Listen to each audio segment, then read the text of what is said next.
What's going on, everyone? Welcome back to the Tarp Sports YouTube page. This episode, video, whatever it is, we will be talking about trap lines. It's a trap! For week 16 of the NFL. Now, what is a trap line? So Vegas, they set a funny line, right? So what it is, Vegas sets a funny line, and they want you, that line, they set a line to where it probably should be a little more because they want you on it, because they know something's fishy about the game, right? So the best way I can explain this is by an example. So I have 3 examples this week. And now, I'm not telling you to bet against it, but I wouldn't recommend betting on the trap, alright? So my best advice is to stay away from these games.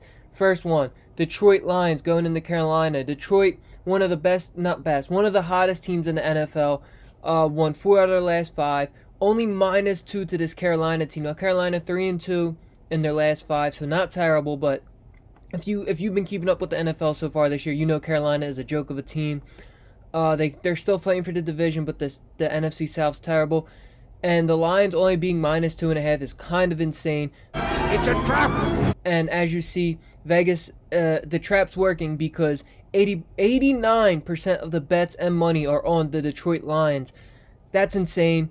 Do not bet on the Detroit Lions. I don't recommend even taking the Panthers either. I just think the best bet is to stay away in this one. I think this line makes absolutely no sense at all, and I think you should just stay away because it's a trap.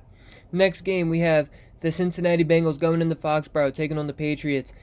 Patriots 2-3 in their last 5. Bengals, I think, are on a 6-7 game win streak, and they're only -3 to this Patriots team. It's a trap! And I think this is a trap. I think the Bengals should be at least minus. Honestly, the way the two teams have been looking, I think the Patriots should be -10 even on the road. Not the Patriots, the Bengals should be -10 even on the road. And Vegas is doing its job correctly because 84% of the bets, 82% of the money on Cincinnati in this one. Trap line at its finest. And then lastly, lastly, we go to Monday Night Football for the LA Chargers going in to Indianapolis taking on the Colts. This one, this is probably the biggest trap, I think. Nick Foles starting for the Colts, so they're on their backup quarterback. This Colts team just blew the biggest lead in NFL history, and now they're coming into this game only plus 4.5 to this Chargers team who's getting hot. They've won 2 in a row now, and they're only -4.5 to this struggling Colts team who's on a 4-game losing streak. It's a trap! Makes absolutely no sense to me in Vegas. It's doing its job again because 73% of the bets, 76% of the money are on the Chargers. I'm not saying take the Colts, but I'm saying definitely don't take the Chargers, man. Only -4.5 makes absolutely no sense. Those are the trap lines for Week 16. Make sure you stay away from these games. If you like anything in these games, rethink it. Come back to this video. Share your degenerate uncle. Thank you for tuning in. Let's win some Gitas this weekend.